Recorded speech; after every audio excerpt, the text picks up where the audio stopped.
Thanks for being here, everyone. I'm sorry I'm late. Actually, on my way here, I dumped most of a cup of water on the floor outside the Oval Office. Very embarrassing. Pete Souza, the White House photographer, insisted that it was a cup of coffee, and he was going to make a picture of the day out of it, but it was in fact, whoa, water. I have no announcements. I wanted to take the toughest questions first, but I don't see Connie here, so. Which is it? She got me yesterday. So we'll go straight to the Associated Press. Thank you. On the Israel bill signing today, I know you got a similar question on the Olympics readout yesterday, but how much of the timing of this bill signing today and the announcement of the $70 million in addition to that are tied to Romney's upcoming visit to Israel? Well, Julie, as I think you know, the bill the President signed today that reaffirms the United States' unshakable commitment to Israel's security was passed by Congress this month and was sent to the President a week ago. The President's been traveling, so as is normally the case, he signs a bill when he gets it from Congress, a bill that he supports, and that's what he did. So the timing of the passage and signing of this legislation was not up to us, but up to Congress. And then on the announcement that funds had been transferred to fund our support for Iron Dome, the rocket defense program, the President directed those funds to be made available in May, and the transfer was made in recent days. And since this is a program that's very directly related to the U.S.-Israeli security relationship, it's entirely appropriate to make that announcement at the same time that he's signing this bill that was passed in a bipartisan way in Congress. So, I think that both the bill and the funds announcement reflect the commitment of this administration to Israel's security, a commitment that Prime Minister Netanyahu and Defense Minister Barak have both said demonstrates has reached a level that's unprecedented under this administration.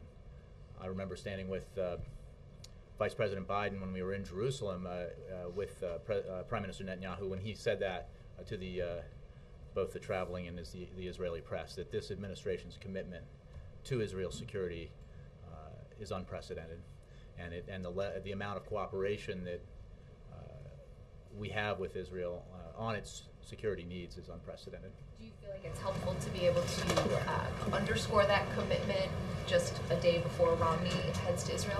Well, again, I think that the fact that Congress passed this legislation, bipartisan piece of legislation, and that it arrived at the White House in recent days, made signing of it this week necessary. And I understand the coincidence, but the fact is our cooperation with Israel on its security is a subject we could discuss every day, because there are things that take place in that relationship and in our assistance to Israel every day.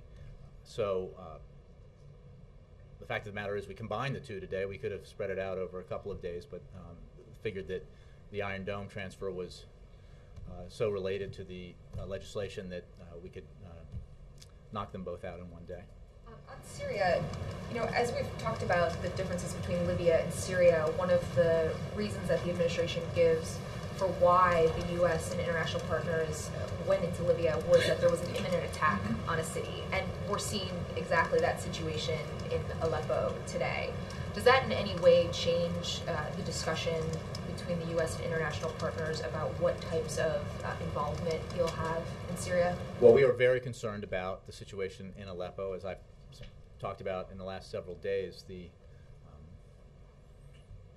assault that Assad's forces have been perpetrating on the civilian population center is heinous, reprehensible. The kinds of weaponry that they're using against unarmed civilians, I think, demonstrates the depths of depravity to which Assad has sunk.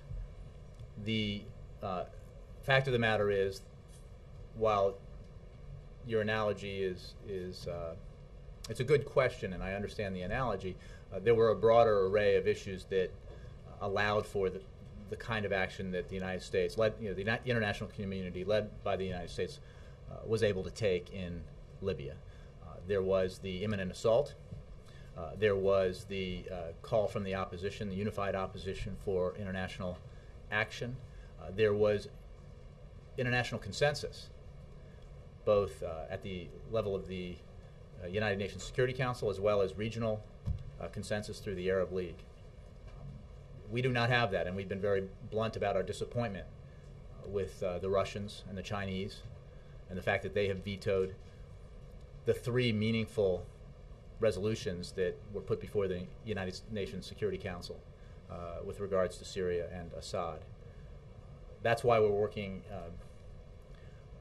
beyond the Security Council now with the Friends of Syria, other international partners, to try to build consensus to further isolate and pressure Assad. It's why we're continuing to provide humanitarian assistance to the Syrian people, why we're continuing to provide non-lethal assistance to the opposition, why we are working with our partners, with the opposition, to help the opposition unify and fulfill or take steps to fulfill the plan that they put forward not long ago. And it's why we will continue to call on the international community, to all members of the international community and all nations with a stake in the future of the region and of Syria, to recognize that siding with Assad is allying yourself with a tyrant, is ensuring that the Syrian people will remember your assistance to Assad long beyond Assad's removal from power or disappearance from the scene. And we continue to make that case. Reuters. Just staying on Syria for one moment, the Sure. UN Secretary General said today that Syria should categorically state that it will not use chemical weapons under any circumstances. So we've talked about this before, but I wondered if you think a statement like that is needed, and if that's enough when it comes to chemical weapons. Well, it's certainly not enough. As we've said all along, we have long since given up, or long since understood that Assad's word is not worth very much, that he routinely fails to keep his promises, live up to his commitments, and that's most evident recently by the lip service he paid to the Annan plan and his categorical refusal to abide by it, any of the 6 points of the Annan plan. On the issue of chemical weapons, there's no question that we share the point of view that they should never be used, that the Syrian government not only must not use those weapons, but must maintain control of them, and any failure to do that will result in those responsible being held accountable by the international community.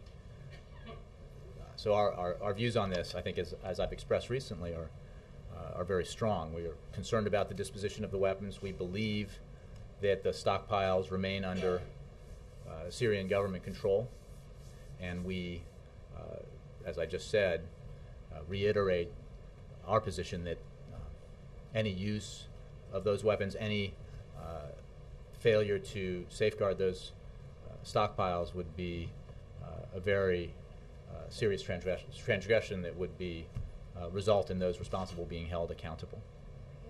Just GDP. One of the reasons that the rate of growth was as low as it was today, while still growing, not growing very quickly, is that consumer confidence seemed to be lower. Automobile sales was one of the things that was slow. I wondered if you had a message to American consumers who are wondering whether to make a big purchase or not, given the uncertainty that is around related to where the economy is. Well, I would say that on the issue of GDP, what we have seen is the 12th straight quarter of economic growth, positive growth. and that is a good thing. We have also seen over the last 3 years an economy that has expanded by 6.7% overall, and the private components of the GDP have grown by nearly 10%, 9.9%. And yet, as we say consistently, this is not enough, and this is growth that is not fast enough. This is job creation that is not substantial enough, and that's why Congress needs to act. That's why, the president continues to insist that the proposals he's put forward that outside economists say would have an immediate impact on economic growth and an immediate impact on job creation must be passed by Congress. And we'll continue to make that case. In terms of, we obviously, despite the sustained growth, despite the private sector job creation, are still in a position where we're pulling ourselves out of the very deep hole caused by the Great Recession.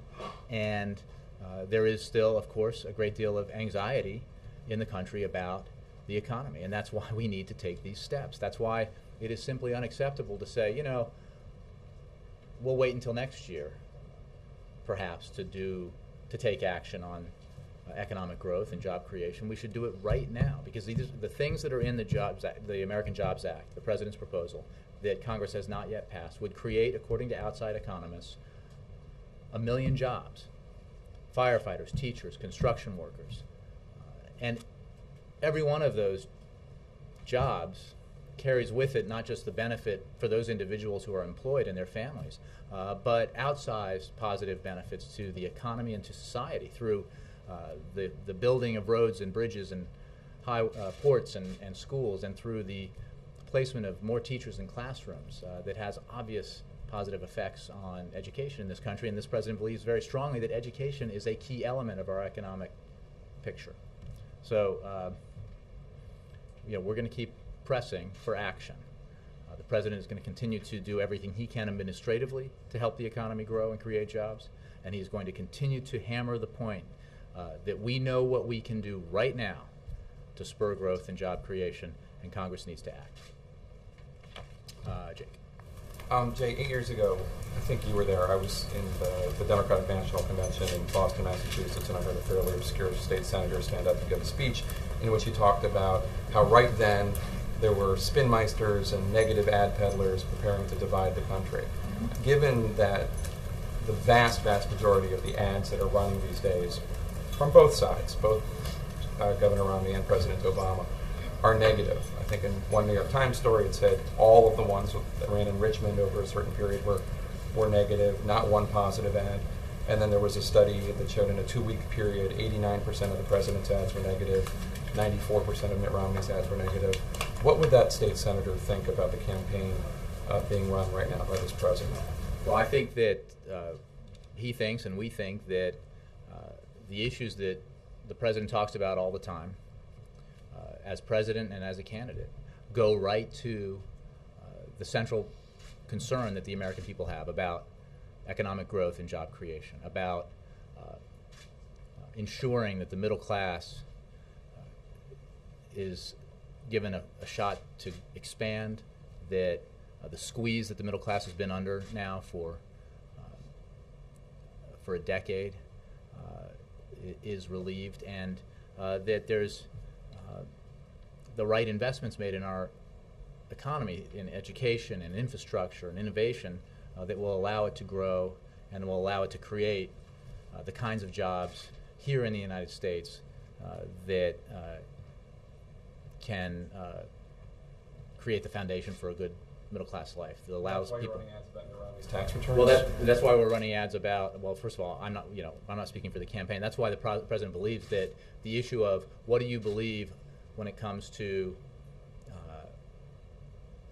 what our tax code should look like, and whether we should reward companies that ship jobs overseas, or should we reward companies that insource jobs in the United States. That's a policy difference that is extremely important. This president believes that as a matter of economic policy, it is an important point of discussion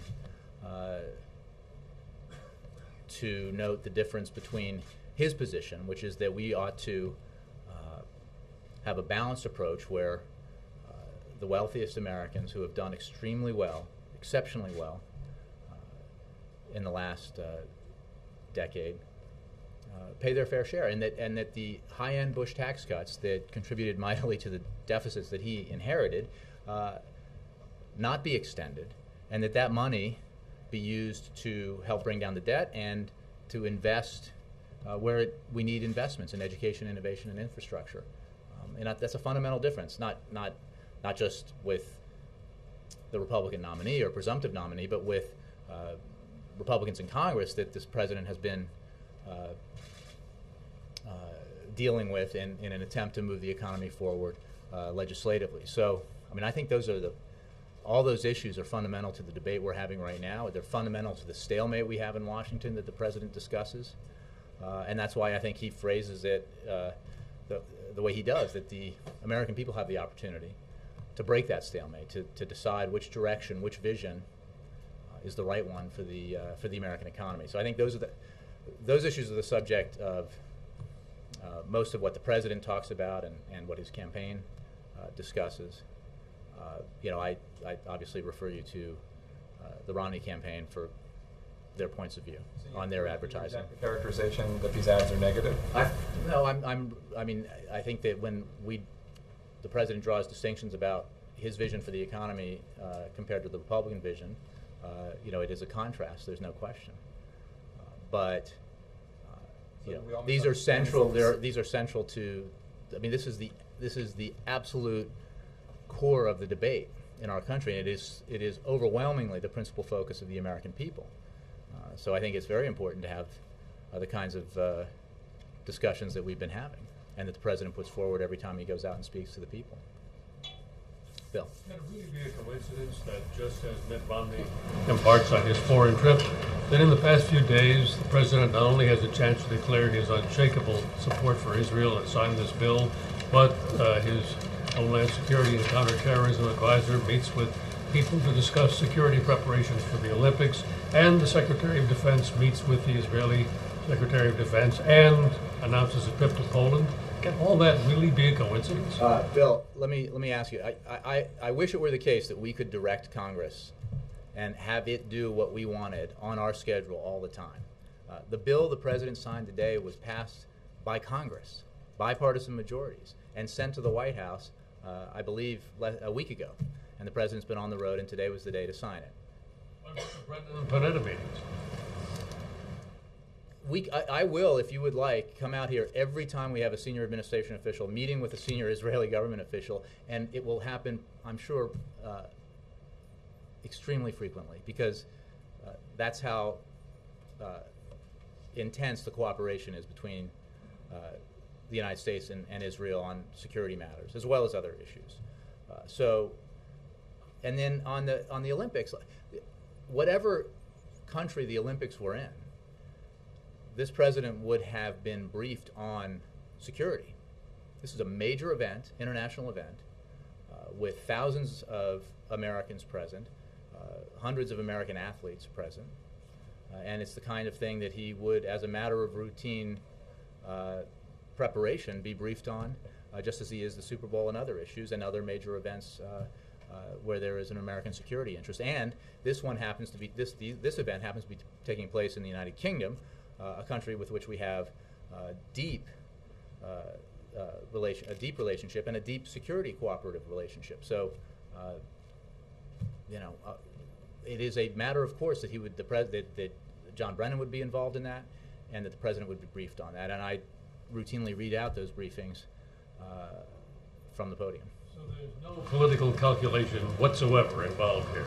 Look, on the issues that you just talked, I think I raised. I think I just explained to you that the president signed a bill that was passed by Congress, Republicans and Democrats, and the Olympics is an event that this president would be briefed on in terms of security as a matter of course, no matter where they were or what time of year they took place. Jay, on Israel, at the beginning you made a joke, obviously, about not answering the question yesterday. In the transcript from yesterday's briefing, you added at the top the administration position, obviously. Can Could you explain why you didn't answer the question and then why you decided to add that, I guess?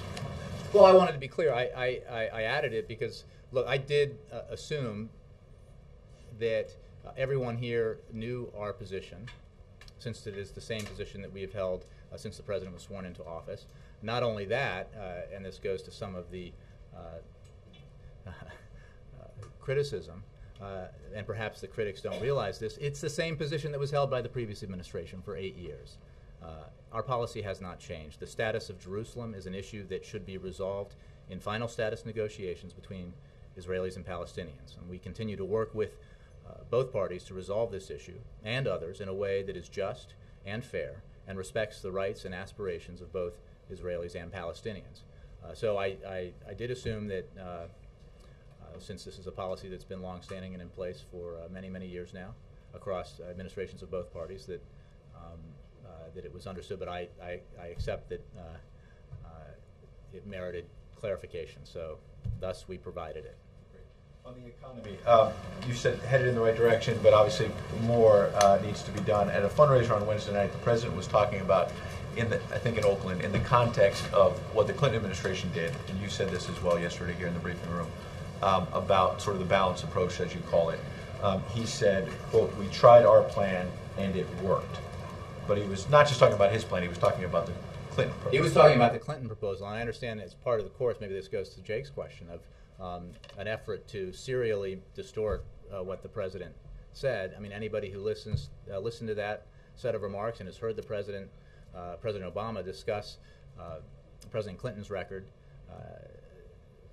surely understands he was citing the approach that was taken by President Clinton, an approach that, as I noted yesterday, for those of us who covered it, in 1993, when the President Clinton's economic plan was passed, and it included increases in revenue that Republicans, including some of the very leaders in Congress today, declared from the floor of the House and the Senate that it would lead to recession, economic decline, stagnation, unemployment, and they were wrong, entirely and completely. And it led instead to the longest peacetime expansion in our history, and it led to the creation of 24 million jobs.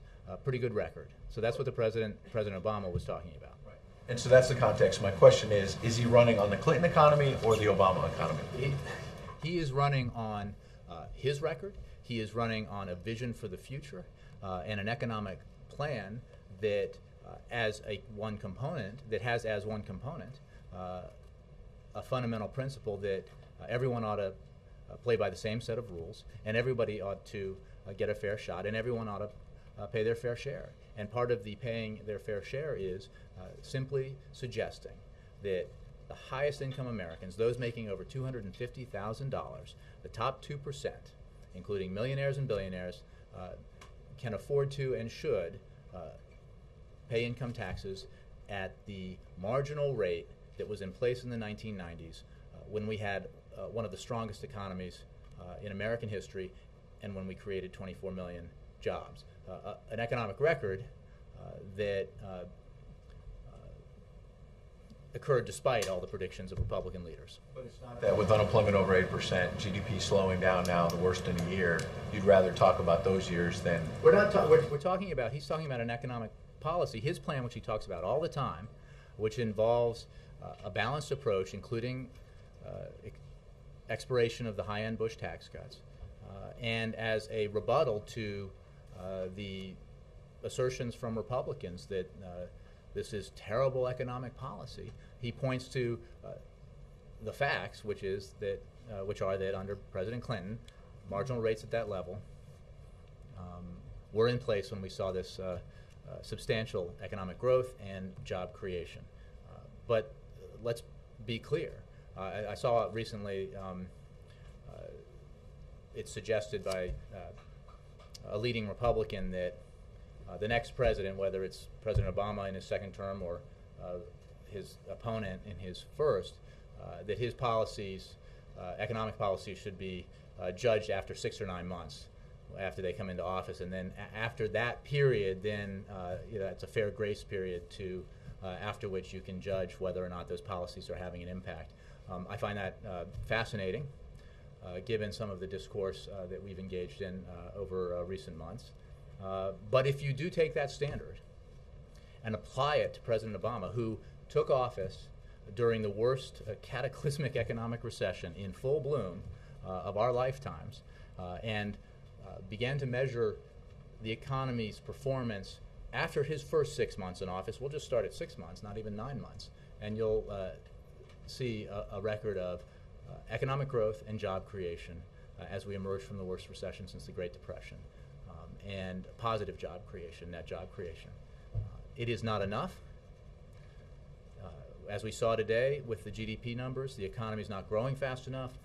The economy is not creating jobs fast enough. And this president says that every time he speaks about the economy, and that's why he calls on Congress to do the right thing, for the House to pass the measure that cleared the Senate this week, that would extend tax cuts to 98% of the American people and to 97% of small businesses in America, and to pass the measures of the American Jobs Act that would create or save over 1 million jobs, that would put teachers back in the classroom, first responders back on the job, and construction workers back to work. Yes? On Syria, Reuters is reporting that the White House has crafted a, quote, presidential directive that would authorize greater covert assistance for the rebels. Can you confirm that? I can't comment on that Reuters report, no. Can you confirm that the president is more actively considering enhanced assistance to the rebels? How much farther has he gone? Yeah, I can only say what our policy is, which is to continue to provide humanitarian assistance to the Syrians, to continue to provide non-lethal assistance to the opposition, to continue to work with the Friends of Syria and others, other nations that have a stake in and care about the Syrian people and the region, to isolate the Syrian regime, to put pressure on it, to starve Assad of the financial resources that he needs to continue to wage war on his people. That is our policy. You've said that Assad's fall is imminent. Given what we're seeing in Aleppo, given this... I think it's inevitable. I don't know about imminent, but his days are numbered. You still stand by that? Certainly. Look, despite the renewed fighting? there are daily reminders of the fact that his grip on power is loosening, that his control over the country is diminishing. We've seen almost daily defections of high-level government officials, military officials. We've seen other indications through by the consolidation of and the strength of the opposition that Assad is losing control. But I'm not going to get into the business of predicting when Assad will leave power. I will simply say that he must and he will, and because the Syrian people demand it. Senator Schumer and 6 other Democratic senators have offered an amendment to the cybersecurity bill that would limit the purchase of high-capacity gun magazines for some consumers. Would the president support such an amendment? No, I haven't seen that legislation or had that discussion with him. I think, as we discussed at length yesterday, the president, believes that we need to focus on common sense measures that protect Second Amendment rights, but ensure that those who should not have guns under existing law cannot get them. We need to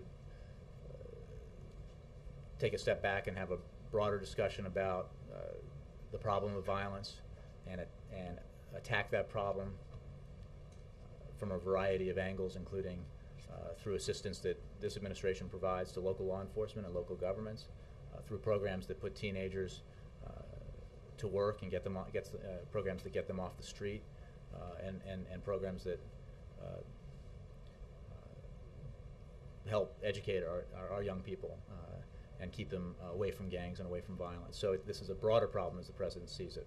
But on that specific proposal, I don't have a response because I haven't seen it and haven't discussed it with him.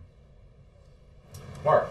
Jay, if the GDP says or shows that the economy is not growing fast enough, as you say, why isn't that an indication that it's the wrong time to raise anybody's taxes? The president believes that 98% of the American people should have the certainty that Congress can provide right now that their taxes will not go up, that tax cut for the middle class will be extended. And I'm sure you have done that. If you ask economists in terms of the macroeconomic effect of tax cuts and the growth effect of tax cuts, they will tell you that tax cuts to that 98% will have a vastly disproportionate benefit to the economy than will very expensive tax cuts to the top 2%, because millionaires and billionaires, for example, are not, those tax cuts would be substantial if extended and very expensive. The dollar for dollar benefit of those tax cuts to the economy is much less than the benefit of tax cuts that go to working Americans, middle class Americans, who are struggling to make ends meet, who use that money to pay bills, to fund education, and therefore put that money right back into the economy, and where there's a virtuous cycle. It helps drive economic growth and drive job creation. So this is about choices. It's about the fact that we need to get our fiscal house in order, the fact that we need to ensure that the middle class has economic certainty, and we need to make the right investments to help our economy grow into the future, and that means investments in education and innovation and infrastructure. So the President's position, I think, is very clear. It happens to be supported by a majority of the American people, and it reflects a very careful assessment by the President and his economic team of what the right policies are, the right mix of policies are to help the economy grow, to help the middle class, and to help deal with our fiscal challenges. And you would, and President Obama would stand firm against tax cuts for everybody if that was the only choice, right? The President has made clear that he will not sign a bill that extends tax cuts for the top 2% of American earners, the wealthiest Americans. The top 2%, 98%, he agrees with, I believe, every Republican on Capitol Hill and every Democrat on Capitol Hill, unanimously or close to it, that 98% of the American people should have their tax cuts extended. The top 2% of tax cuts that President Bush put into place in 2001 and 2003 are simply more than we can afford, and extending them, by extending them, we would be making a choice to place the burden of getting our fiscal house in order on the middle class, to place the burden of dealing with our fiscal challenges on seniors and on the disabled. We would make the choice of providing tax cuts to the wealthiest Americans as opposed to investments in education, investments in medical research. We do not have infinite resources, and one of the virtues of all the work that's been done on this issue over the past 2 years, including the Simpson-Bowles Commission and the Rivlin-Domenici Commission, is the identification of the truth, which is that tax cuts represent spending. Tax cuts reduce revenues and reflect the same kinds of choices that you have to make when you allocate funds to defense spending or in education spending or entitlement spending. So this is the balanced approach that the President believes we need to take.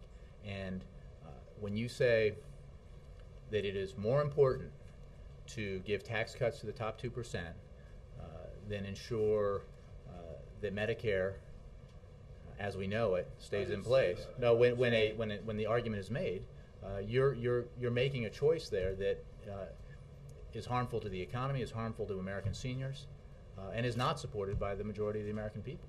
But you're saying it's more important to deny a tax cut extension to the top 2% than to give it to everybody. No, we're saying that since we all agree that the 98% should have their tax cut extended, then we should pass that tomorrow.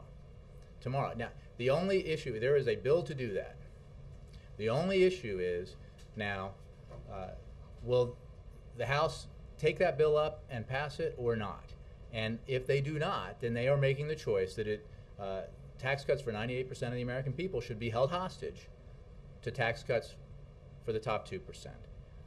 We can have the debate. If there is such passion behind the notion that those tax cuts for the top 2% must be extended, that Warren Buffett and Bill Gates and Justin Bieber and Mitt Romney and Barack Obama should get a tax cut, and if they don't, 98% of Americans should have their taxes raised, we'll have that debate. I'm just, based on what Mark said, I'm assuming he's in that top 2%, but I can't verify that. Laura. Thank you. Following up on Kristen's question, you said that the goal right now is to have a conversation about gun violence. What is the president planning on doing to advance that conversation? I think you heard the president speak before a large audience 2 nights ago in New Orleans. I think it was 2 nights ago. On this issue, and I don't have any scheduling announcements for you, but he's directed his Department of Justice to continue to find ways to make improvements in our background check system and other common sense measures that we can take administratively to ensure that existing laws are enforced and ensure that those who should not obtain weapons under existing law, like criminals, cannot get them. And then more broadly, I think if you listen to what the president said in New Orleans, and what he said in the hospital in Aurora, you know, there is a broader issue here about violence that it goes well beyond the question of legislation regarding weapons. Going beyond the legislation, what he said in the speech was that he would, quote, continue to talk to members of both parties, civic organizations, and others who are interested in this issue. And I'm asking if he has any specific plans to do that. Well, I have no scheduling announcements to make to you, but I think... But can you tell me whether he's planning to do it or not? Well, I would point you to what the President of the United States himself said. So he is planning to. Well, so if he doesn't, then... well, look, the President has in the past and will continue to address the broader issue of violence. He will continue to direct his administration to take steps to assist local law enforcement, local government in their efforts to combat violence. We'll continue to insist that we need to take broader measures that assist young people, that ensure that young people get an education and stay in school, that also can contribute positively to reducing violence. So I'm sure he will continue discussing these issues, and I point you to what he himself has said. But I'm not going to give you a date. Just like I don't give you a date when he's next going to give a speech on foreign policy or economic policy, or I'm not going to give you a date on which he is going to make a speech about these issues. From what I can tell, in between the op-ed he wrote in the wake of Tucson and the shootings in Aurora, he did not publicly address this issue at all. Well, I'm not sure that's the case. I think he did in getting asked about it and in other forums to discuss it. Secondly, on the broader issue of violence.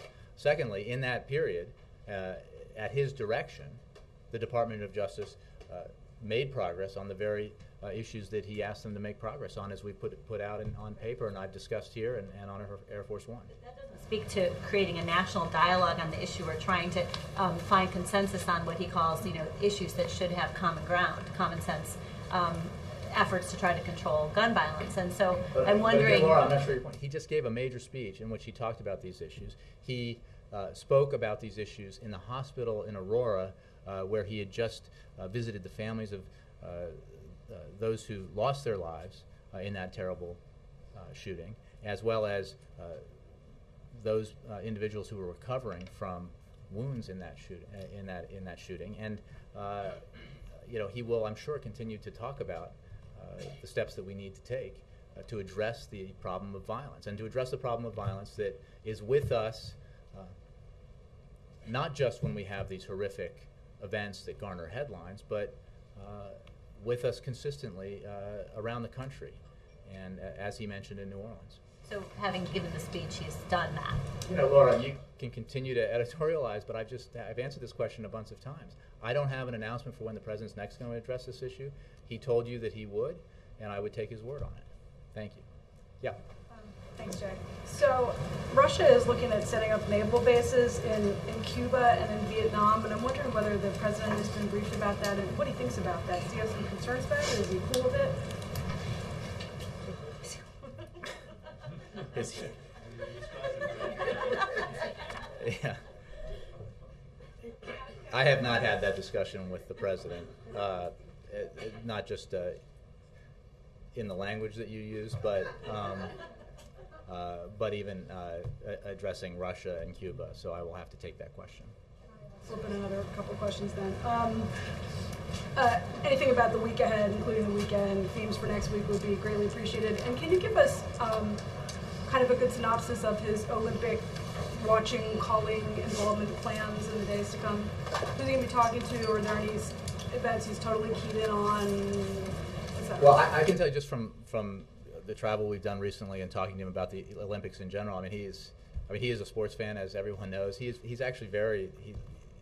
I heard him the other day. He's like, I love the Olympics. I can't wait for the Olympics to start. So I don't know which events he won't be paying attention to. His interests are very broad, and he's read up a lot on our athletes and on the upcoming competition, and looks forward to catching as much of the games as he can. His schedule being what it is. There is at least one person in London I know he'll be in touch with regularly. That would be the First Lady. But I don't have any announcements to make in terms of any participation by the president. I think, as you know, the First Lady is representing the United States delegation in London, as has been the case in years when a sitting president is running for re-election. He has not been able to. He regrettably is not able to make the trip himself. I can give you. What's that? Will you be watching horseback riding? No, I think he is interested in seeing every American entrant perform well, and he'll follow every event. And I think if his schedule allows, I think the answer to that question is yes. On the week ahead, I can give that to you now if you would like.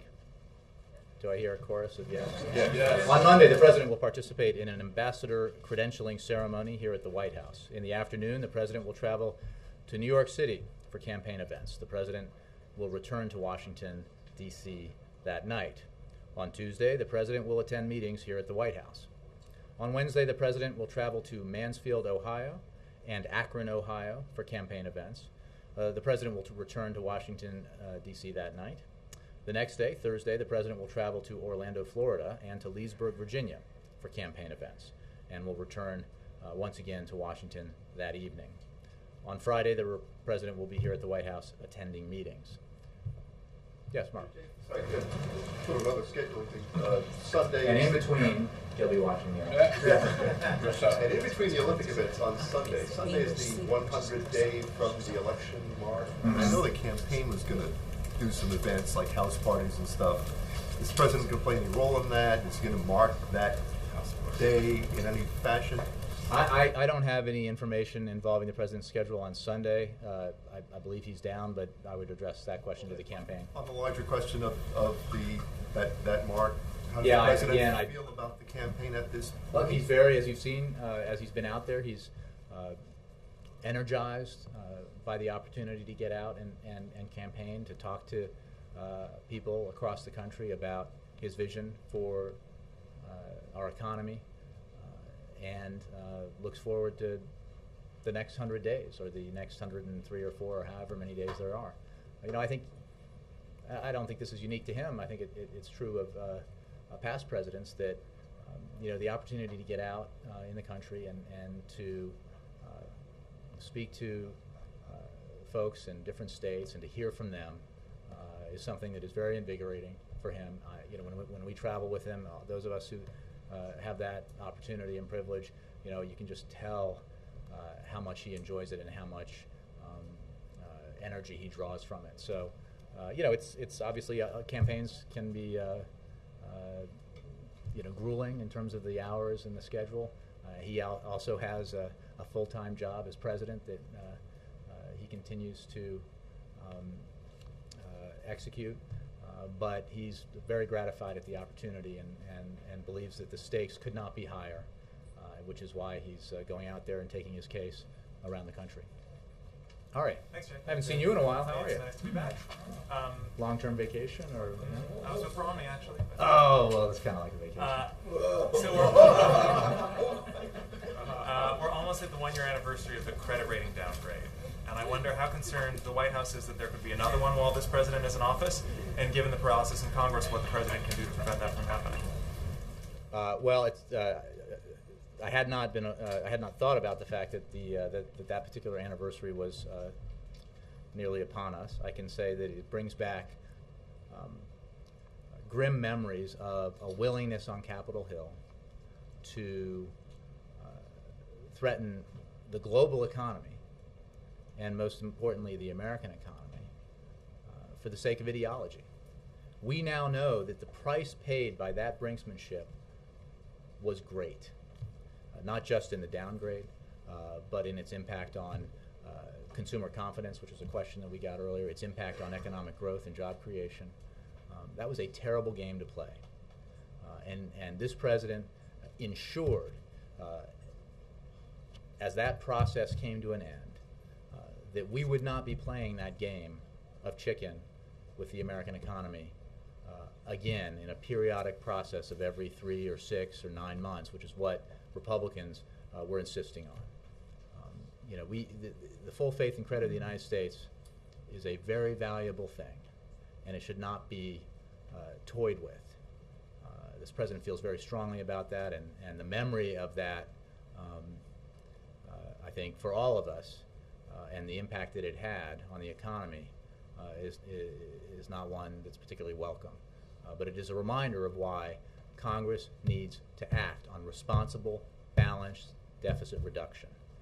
That is why the sequester was put in place as a forcing mechanism to get Congress to act and make tough decisions, for both parties to accept that they would not get their maximalist positions.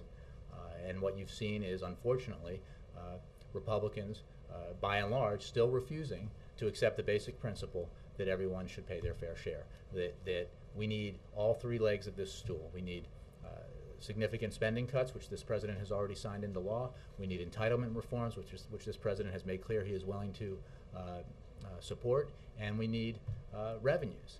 And that is the only way to do this, to get the kinds of the $4 trillion in deficit reduction that is needed to address our fiscal challenges. Yeah, I mean, we were all here, and it was to see the willingness that some on Capitol Hill demonstrated to take the economy over the cliff, to risk default, was very unfortunate. April. Politicians go overseas, so people say it's a dicey issue when they meet with foreign leaders. And then particularly when, you know where I'm going, presidential candidates may go and meet with foreign leaders. How would you critique thus far the last couple of days for Mitt Romney overseas? I would not. Why not? You know, I'll take questions on policy. I'll certainly entertain those. This relates to policy, though. The White House is working with London on the Olympic issues. The White House works with people from various parties in the UK governmental system. They work with Mr. Cameron. Talk to me about so far what you're feeling. I mean, because there are issues that could relate to come back here to the White House, especially with Australia, what's happened with Australia. I will let others make those assessments. Many have been made, I've noticed. But you know, I will simply say that while the focus of this election cycle is the economy, that's what the American people are focused on, that's certainly what the president is focused on. The presidency involves, as a huge component of the job, engagement in national security affairs, engagement with foreign leaders and countries around the world, and it is important work even when the attention of others is elsewhere, and that's why this this president has made the security, the safety and security of the United States and its people such a high priority. It's why he has acted sometimes at some risk to fulfill his promises in the foreign policy arena, including ending the war in Iraq,